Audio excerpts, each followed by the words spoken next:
কিন্তু সাংবাদিকরা হচ্ছে জাতির বিবেক। প্রেস ক্লাব যখন আমরা করছিলাম তখন আমাদের চিফ গেস্ট হিসাবে, প্রধান অতিথি হিসাবে আমাদের এখানে ছিলেন সালেহ আহমদ স্যার। সম্মানিত সাংবাদিক বন্ধু, আসসালামু আলাইকুম রহমতুল্লাহ। নাইক্ষ্যংছড়ি উপজেলা একটি সুন্দর পরিবেশে আমরা 1996 সালে মুষ্টিময় কয়েকজনকে নিয়েই প্রেস ক্লাব গঠিত করেছিলাম।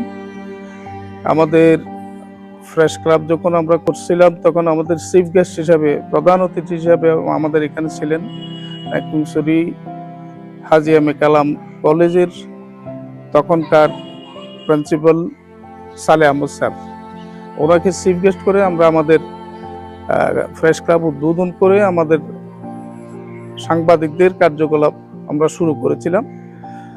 শুরুতেই প্রেস ক্লাবের সভাপতি হিসাবে আমাকে, অর্থাৎ আমি রফিক আহমদকে নির্বাচিত করা হয়েছিল। আর সেক্রেটারি হিসাবে ছিলেন তখন মঈনুদ্দিন খালেদ। এরপরে সদস্য হিসাবে আমাদের এখানে তখন ছিল তোফায়েল আহমদ, সাবেক উপজেলা চেয়ারম্যান, মোহাম্মদ আলী, কবির আহমদ, ওবায়দুল হাকিম, আর বাকিগুলো আসলে একটু দেরিও হয়েছে, এই মুহূর্তে হয়তো খেয়ালে আসতেছে না। তাদেরকে নিয়েই আমরা প্রেস ক্লাব গঠন করেছিলাম। এরপরে আমরা সুন্দরভাবে এই প্রেস ক্লাবকে মোটামুটি একটা মানুষের কাছে গ্রহণযোগ্যতা রেখেই আমরা আমাদের কাজকর্ম চালিয়ে গিয়েছিলাম। মাঝখানে আমি 1999 সালের দিকে আমি তখন ওখান থেকে অব্যাহতি নিই।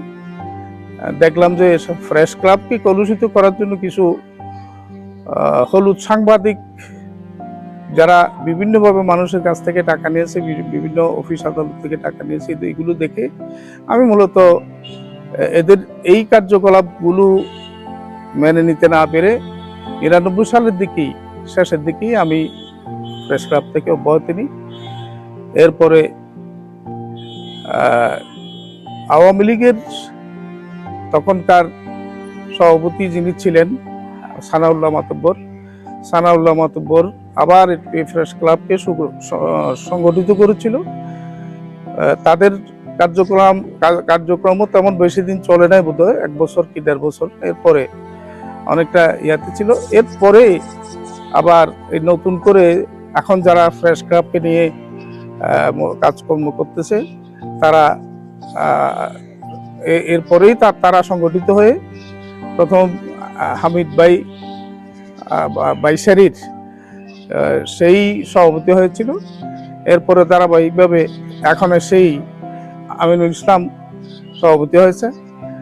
আমরা তাদের এখন যারা প্রেস ক্লাবের কমিটি গঠিত হয়েছে তাদের উত্তরোত্তর কল্যাণ কামনা করি, এবং তারা যাতে জাতির সামনে একটি সুন্দর অবদান রাখতে পারে। যেহেতু সাংবাদিকরা হচ্ছে জাতির বিবেক, তো এই নাইক্ষ্যংছড়ি একটা অবহেলিত এলাকা। এই নাইক্ষ্যংছড়ি অবহেলিত এলাকা। এরপরে সবচেয়ে গুরুত্বপূর্ণ হচ্ছে আমাদের পাশেই মায়ানমারের বর্ডার। তো সুতরাং এই বর্ডারের কারণে নাইক্ষ্যংছড়ি উপজেলাটা অত্যন্ত গুরুত্বপূর্ণ বান্দরবান জেলায়। তো সুতরাং এই বর্ডার বেষ্টিত নাইক্ষ্যংছড়ি উপজেলাকে একটি সুন্দর সমৃদ্ধ উপজেলা হিসাবে উপহার দেওয়ার জন্য সাংবাদিকদের যে ভূমিকা থাকা দরকার সেটা তারা রাখবে বলে আমি আশা করি। এবং তাদের কাছে আমার আবেদন থাকবে, তারা যাতে হলুদ সাংবাদিকতার দিকে না গিয়ে একটা জাতিকে কিছু দেওয়ার জন্য সত্য বস্তুনিষ্ঠ সংবাদ পরিবেশন করবে, এই আশা ব্যক্ত করছি আমি। এবং এখনকার যে কমিটিটা হয়েছে আমিনুল ইসলামের নেতৃত্বে, জাহাঙ্গীর বোধহয় সেক্রেটারি হয়েছে, তাদের নেতৃত্বে এই কমিটিকে আমি ধন্যবাদ জানাচ্ছি এবং তাদের ভবিষ্যৎ উজ্জ্বল কামনা করছি।